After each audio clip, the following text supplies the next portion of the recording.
Hello, we're here at ASCO 2017. I'm Will Davies, the ecancer medical reporter, and we're joined by our fantastic roving contributor, Gyawali. Thanks for joining us today.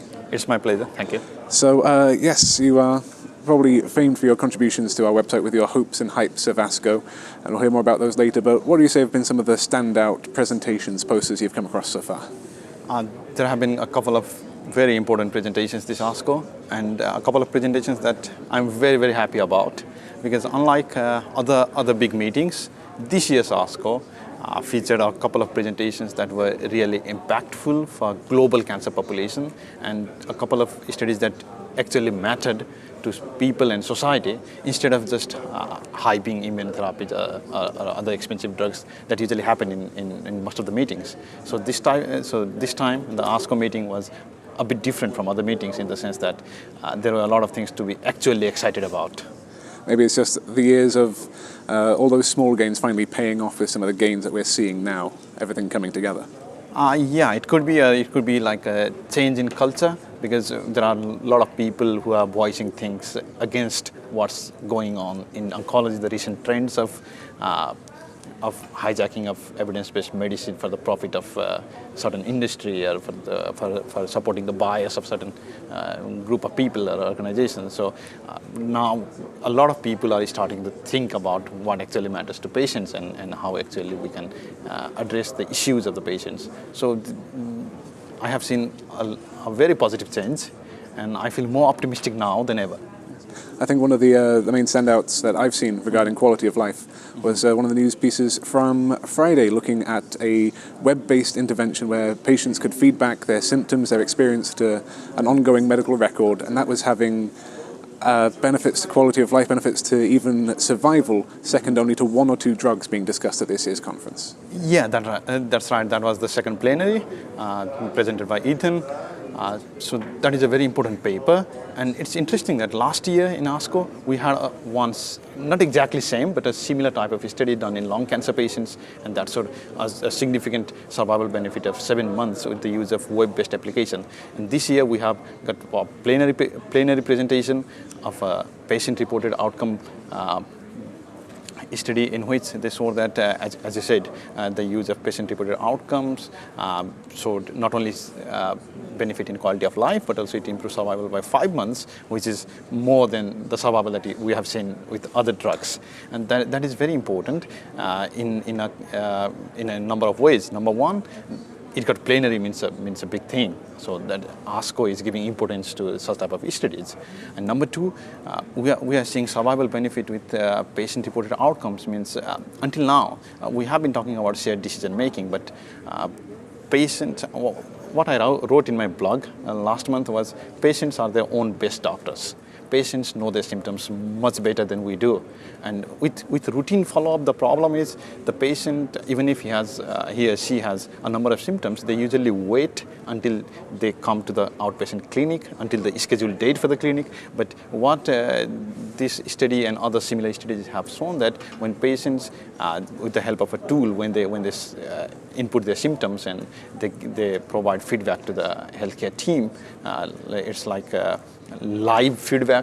When they have symptoms, they fill in their symptoms, and depending on that, the healthcare team responds to that. So they don't need to wait for the outpatient appointment, and they get better care, faster care. And the same study showed that the duration of being on chemotherapy was longer on such patients, and they could have better quality of life. So these are the things that actually matter to patients, and no wonder it led to overall survival benefit. And there were a couple of hypotheses discussing why it led to survival benefit as well, because we would expect only quality of life benefit, but I'm not surprised, because patients are the best doctors. We are there just to help them. It turns out when you listen to patients and then treat them, then they do well. Yes. Who saw that coming? Yeah, you keep surprised.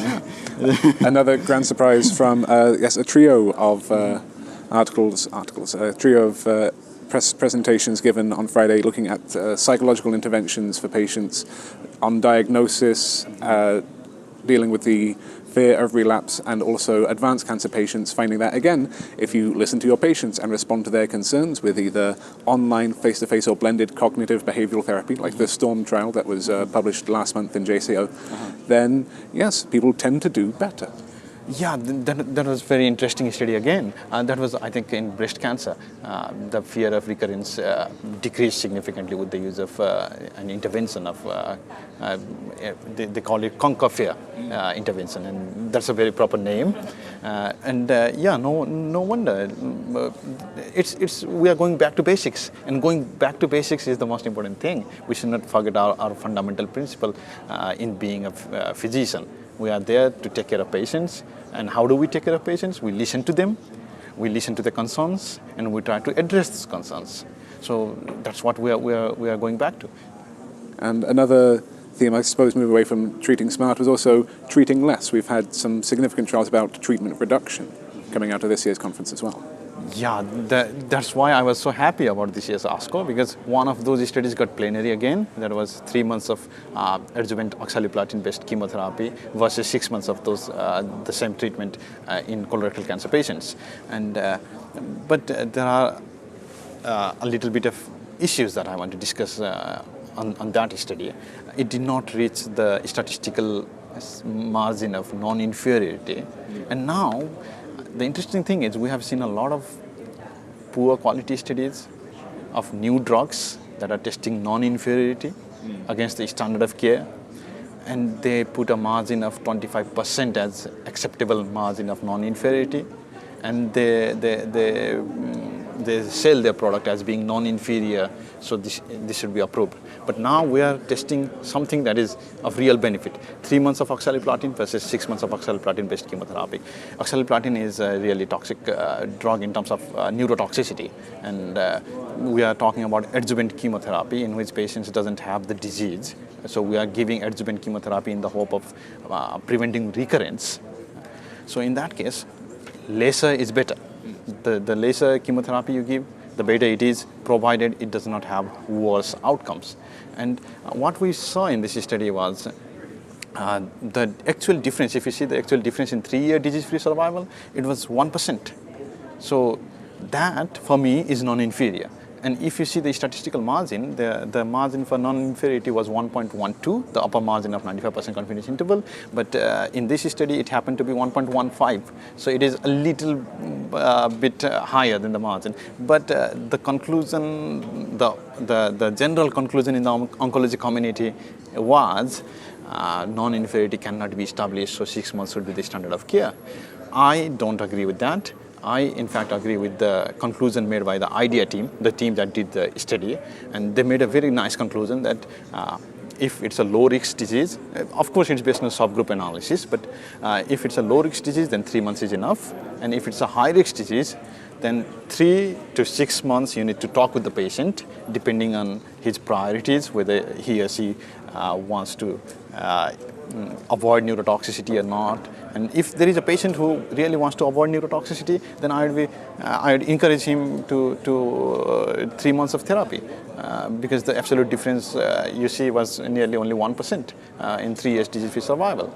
And I mean, we have been bending so much of statistics for approving newer targeted drugs and immunotherapies, and here we are becoming like a very Puritan statistician, and we are saying that this little margin does not prove. Yes. In fact, we heard very similar results only earlier today from Professor Pierre Franco Conte, who's talking about the shorter trial looking at a very abbreviated course of trastuzumab with chemotherapy for breast cancer compared to the full year. Mm-hmm. And again, only just falling short of non-inferiority. And if you discount the high-risk patients with 4 positive nodes, then it's equivalent, and you get equal outcomes for a much more endurable and durable response for patients with so much a reduction in terms of side effects and cost. And if you put that together with possible approvals for Herceptin biosimilars, that you end up with a cheap drug for less time for equivalent outcomes, this could be the start of something big. Exactly. So this was a very important study that got overshadowed by its loss of statistical significance, but it is very clinically meaningful in the sense that we have a lot of patients in low and middle income countries who are unable to afford trastuzumab, and they are likely unable to afford trastuzumab biosimilar either, because biosimilars, the price will be lower than Herceptin, but still it's not generic, it's biosimilar, so you can't expect 50%, 60% reduction in price. It's still going to be substantially expensive for people living in Africa, in Nepal, in India. So this study is important because it shows that 3 months of trastuzumab biosimilar, 3 months of trastuzumab therapy is it could not reach statistical significance, but the difference was not substantial. So, and on the positive side, there was a low cardiotoxicity, and so what we are talking about is whether using 3 months of trastuzumab does it provide same outcome as 1 year of trastuzumab? We can't say for sure because of the statistical thing, but does it change practice in low and middle income countries, or people in high income countries who can't afford the full course, or people in high income countries who have cardiotoxicity? Yes, it does. So when I practice in Nepal, I'll be very happy to recommend 9 weeks of trastuzumab, because there are a lot of people who can afford only 9 weeks, because that's a limited amount of money. So you might sell some of your property and afford 9 weeks of trastuzumab. But if I tell them that you need to continue for 52 weeks, then they will not be able to do that. And you can imagine the not only knock-on effect to quality of life, but also patient outlook there, to be told you cannot afford this drug, then it will plummet immediately, I can imagine. Yeah. I mean, whenever we talk about unaffordability of drugs, it's not only the drug that the patient is deprived of, the patient is also deprived of hope. The patient is deprived of confidence. And we have seen that psychological interventions, patient-reported outcomes, these things actually matter in survival too. So when we are giving hope, we are enriching the patient with not only drug, but he has a future to look on to. And so, I mean, this type of studies that we are having here. There was also one more study about non-inferiority of I think 18 months of adjuvant deprivation therapy compared to 36 months in prostate cancer. Yes, I spoke with Professor Nabdamor Nabeed yesterday. I was about to just bring that up as a way of segueing further onto prostate cancer. But yes, half the course for equivalent outcomes. Well, yeah, so across 6 scales, 13 items. There's no reason to do much more, it seems. Yeah, so we have these 3 important non-inferiority studies in this ASCO meeting that asked actually very important and pertinent question. And we have seen that non-inferiority or shorter duration of therapy does not lead to worse outcomes. So this means it opens up a new avenue for such type of studies across all tumor types, across many cancers. I had written a paper in Journal of Global Oncology about bevacizumab in cervical cancer. So with most of the drugs, especially in metastatic setting, the trend is to use the drug until progression. So you keep on using the drug until the patient dies or until the disease progresses. And now people are talking about using some of the drugs beyond progression. But I think the paradigm has to shift, and we need to test whether a limited course is enough. If a limited course is enough, then you are only giving toxicities and high expenses to the society and to the patient. And so I think because of these 3 studies, we need to have a complete different view of treatment duration in cancer, and we need to be testing shorter durations of therapy. For example, ipilimumab in melanoma adjuvant setting. Ipilimumab for metastatic melanoma is used for 4 course only. But in adjuvant setting, we have 1 year or 3 years of trials. So that didn't make any sense to me, and I talked about it in last year's ASCO video with ecancer too. And So instead of trying to take the longer durations of therapy, maybe we should come back and see whether shorter durations of therapy are enough. Instead of challenging patients to endure their therapy, give them time to recover. Yes, that's very important because in oncology we have something called a concept of chemo holiday. So not exactly chemo, but now we have targeted drugs and immunotherapies too. But chemo holiday concept is very important for patients because whenever you are giving a drug to the patient, you are asking the patient to leave his job for that day or for the duration of side effects, and he has to come to the clinic, and he will be using a lot of health services, and the cost associated with health services, not only cost associated with drug, and days off work, and a carer might have to come with him and her, and the toxicities and management of toxicity. So looking at cost beyond just the price on the bottle there. Exactly. Well, I suppose we can't talk about ASCO 2017 without raising more prostate cancer news, the Stampede and Latitude trials, which have, I think, captured a lot of people's attention. Yeah, these are very, very interesting studies, and and both of them were published in New England Journal. This could be a practice-changing study because there was a very nice increase in overall survival. It was a pretty good increase, but it has to be put into context with another publication from the Stampede trial itself a couple of years ago, and that was docetaxel upfront. So now we have two options upfront compared to androgen deprivation therapy alone. Androgen deprivation therapy plus abiraterone also increase overall survival, and androgen deprivation plus docetaxel has also increased overall survival. So the key question is, what should we use upfront? And or someone is even talking about whether we should combine both and use a triple therapy of androgen deprivation plus abiraterone estate plus docetaxel. Of course, we don't have data for those things yet, and we need future trials. I think we need trials to compare androgen deprivation plus abiraterone versus androgen deprivation plus docetaxel head to head, and maybe that could give us some idea. But for now, I think when we need to make a decision in clinic whether to use docetaxel plus androgen deprivation or abiraterone estate plus androgen deprivation, I think it all depends on patients' preferences because the side effects are different and quality of life is different. Docetaxel is a chemo, abiraterone has a relatively lower side effect. But we should consider about financial toxicity too. Abiraterone is very expensive compared to docetaxel. Docetaxel is an old chemo, so it's not that expensive. Of course, it has other toxicities. Docetaxel has other toxicities that abiraterone doesn't have, but financial toxicity is an important consideration in this case. Abiraterone was given for 2 years in the Stampede trial, so 2 years of abiraterone is a long duration for the patient in the sense he has to maintain the adherence to the therapy and he has to come for continuous follow-up.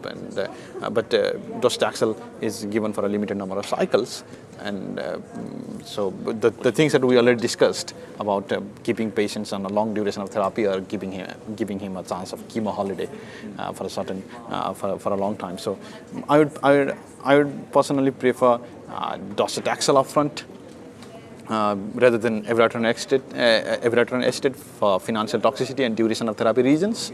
But I would also understand if someone would like to take abiraterone upfront instead of docetaxel because the side effects are different, and this should depend on patient preference. And one more thing is with docetaxel, we saw that it is especially very effective in case of high volume disease, but abiraterone seems to be good for irrespective of volume of disease. So that could also come into consideration, but we need definitive trials. There was a comment from Professor Shilsky during one of the press sessions earlier today that by comparison to some of the advances we're seeing, all the news that was shaking everyone's world a few years ago, looking at PD-1, PD-L1, CTLA-4, seems old by comparison. But there are still lots of trials that are still coming out, lots of new patient groups emerging, lots of new combinations, and we've heard from PD-1 and CTLA-4, nivolumab and ipilimumab being used together for melanoma, for sarcoma, for all kinds of indications, all kinds of diseases. Have any of those been on your radar? Anything you'd like to see more of? Yes, but personally I haven't had a chance to go through all those sessions yet. Yeah, there is a lot going on in ASCO, and my preference was to was to check these sessions where there were very significant benefit for patients instead of some hopeful treatments for future. But if they will lead to good patient outcomes, then we'll see. Mostly they seem to lead to having twice as much toxicity for being in with a shot of being 1 in 6 patients who respond, which is not maybe the best kind of odds, but they're the odds that people will have to take if they're going to progress with some of these medications, getting towards the better outcomes that we can hope for. Yeah, like it's always a trade-off with benefit versus toxicity, and patients, unless there comes the role of biomarker. Unless we can have a good biomarker to identify patients who actually benefit, then the toxicity benefit equation changes completely. So we know that this patient is going to benefit, so we can ask that patient to, or the patient himself will be ready to accept a higher level of toxicity because he knows that he has a higher chances of benefit. But right now, as you said, 1 in 6 patients, we don't know who is going to benefit and who is going to face only toxicities without going to benefit at all. So that is why it's difficult.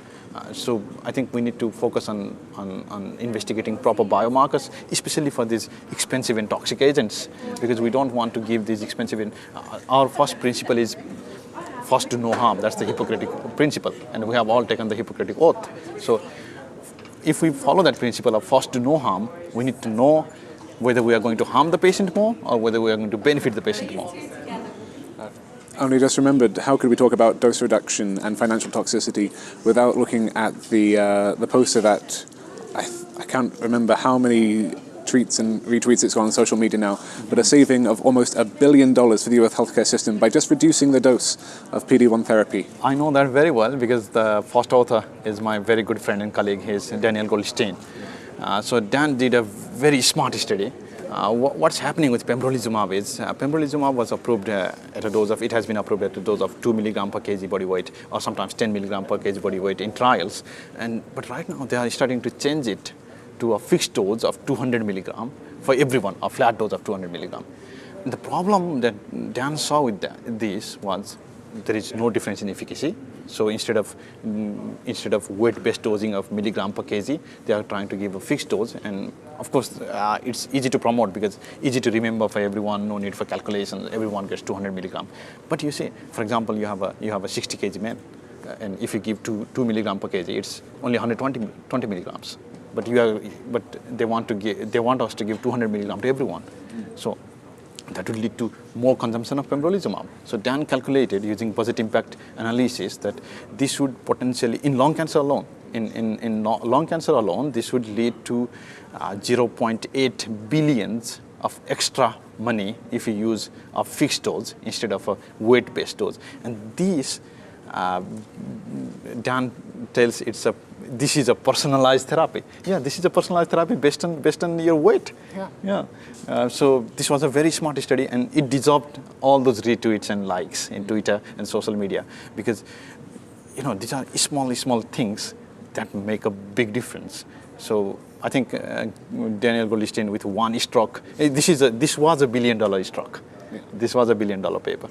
Yeah. Okay. Well, like I say, we've been speaking with some of the key leaders, some of the presenters that we've had, but I'm sure you've met so many more people here at ASCO. What else has caught your attention that maybe we haven't had the chance to cover so far? Okay, one more paper that was presented by, again, my very good friend, which I would like to discuss is the paper that showed that pregnancy does not increase the risks of recurrence of breast cancer. Matteo Lambertini, yes. Yeah, Matteo Lambertini. He's a very good friend from Italy, now working in Belgium. And we keep on talking about RCT evidence versus real-world evidence. And this was a real-world evidence. And I mean, real-world evidence has its place for studies like this. Real-world evidence is not a good strategy to approve drugs, to say that this drug is beneficial. But for such type of clinical questions that are actually important and that you cannot do in RCT, such type of real-world evidence will mean a lot. So this study will mean a lot to so many breast cancer patients that are young and that are contemplating pregnancy, but who are afraid to be pregnant because of the fear of recurrence. So with this study, we can tell that, look at this study, you don't need to fear about it. But we should not be very complacent, because this study looked only about breast cancer recurrence. It did not look whether the pregnancy outcomes were better or not, whether complications was... It did note complications, including a spontaneous miscarriage, were increased. Yeah. But that recurrence, relapse for breast cancer as a disease, that at least showed no change in terms of treatment, pregnancy. That was a very important study, and I was very happy to see that. And this will, as I told you, this ASCO has given so many studies that are immediately applicable to so many patients. So this study is immediately applicable. Tomorrow you can tell your patient that you don't need to worry about being pregnant, because the outcomes will not change. So I'm always excited when you get some news from these big meetings that you can immediately use tomorrow in the clinic. So this is one study that you can use immediately tomorrow in the clinic. Pembrolizumab dose you can use immediately tomorrow in the clinic. 3 months, 6 months of oxaliplatin therapy, it doesn't need any approval. You can use immediately tomorrow in a clinic. Patient-reported outcomes study, you can use tomorrow. You need a setup for that. And that was what I discussed in social media with other friends, that this patient-reported outcomes study, this is so important, 5 months of survival benefit, but every institution doesn't have the setup. So we need a setup. So for that, are the payers going to fund it? Are the payers going to pay for it? They happily pay for nivolumab, pembrolizumab, but are they going to pay for building the system of having patient-reported outcomes being sent to the clinician by the patient in real time? So who is going to fund for that? And well, if Daniel Goldstein's just saved them $800 million, I'm sure they can take some of that and put it towards actual clinically proven benefit now. Yeah, I hope they do so. That's why I keep on telling we need a center for sense in oncology. We need sense in oncology. Common sense is the most uncommon thing. Well, between common sense and listening to patients, I think we've got right down to what it means to actually care for cancer patients, and that was the main theme of this year, managing cancer care with you. Yes, exactly. And yes, without you, there is no cancer care. You should be involved in cancer care. The patient should be involved in cancer care, because we are taking care of you, and we can't take proper care of you without listening to you and without planning, without making plans with you together for what is important to you, what matters to you, because this is what personalized therapy is. Every patient is different. Every patient has different hopes, has different expectations from treatment, has different thresholds of financial affordability, has different thresholds of toxicity tolerance. So making a difference in cancer care with you, that's a very, very proper theme. Is there anything else you'd like to add? I'd like to thank ecancer, and I'd like to thank all patients, and I'd like to thank all my readers and followers of my blog. My blog has recently reached 1 year, and it's all possible because of all your help and your support. And I hope we keep on walking this journey together. Okay, well, thanks so much for joining us today, and we look forward to hearing more from you very soon. Yeah, thank you very much. It has been a pleasure.